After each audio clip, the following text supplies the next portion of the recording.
Alors ce soir, ce qui s'est passé, alors on va faire dans le désordre. Donc on a fini par manger un plateau de fromage parce que le restaurant El Manara nous a virés. Et juste avant, on a marché dans la rue à Saint-Brieuc et il faisait tout noir. Et juste avant, on est sorti du théâtre où il y avait beaucoup de lumière. Et juste avant, on a bu un petit peu au théâtre et c'était bien.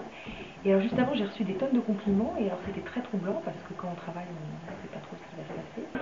C'est surprenant. C'est surprenant parce que ce sont des textes qui ne sont pas faits pour ça, a priori. À la limite même qu'ils sont faits pour que cette chose-là soit pas possible, puisque c'est des textes qui sont faits souvent contre l'image, qui sont faits contre le décor.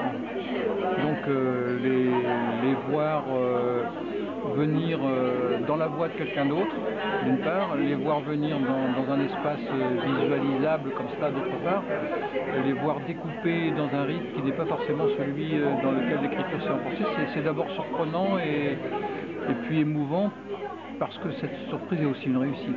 Voilà. Et juste avant, il y a eu le spectacle. Et juste avant, j'étais assise dans le petit escalier qui est à court, voilà, le petit escalier qui mène entre la partie publique et la partie plateau. Et alors, je suis assise dans cet escalier avec ma fausse polaire et mes chaussettes, et Laurence m'a dit surtout n'oublie pas de retirer tes chaussettes. Donc j'ai retiré mes chaussettes avant d'entrer sur scène. Prologue. Monsieur Beaubaiser entre au pipe chaud.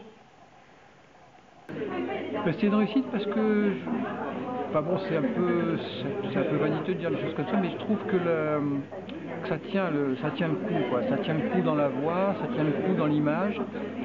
Et puis, je vois là, comme c'est le cas ce soir, beaucoup de gens qui n'ont, avec la littérature contemporaine, que des rapports lointains ou distants ou carrément absents. Finalement suivent le déroulé d'une histoire construite sur un fil narratif qui est à peine existant et formulé dans un langage dont on dirait volontiers qu'il est difficile. Et finalement, ce public-là, il entre assez spontanément là-dedans. Il n'a pas de problème d'accès à cet univers-là. Et ça, c'est le travail de la scène, c'est le travail de la comédienne qui rend cette chose pas possible. Je crois qu'elle était possible, mais qui la rend évidente. Et alors juste avant, j'ai traversé le plateau. Et juste avant, j'étais dans la loge avec Laurence. Et juste avant, j'ai répété. Et alors juste avant, j'ai répété depuis 1 an. Et pendant ces 1 an, j'ai répété donc Pipe Chaud de Christian Prigent. Et c'est un gros morceau, si je me permets cette expression. C'est un texte impossible.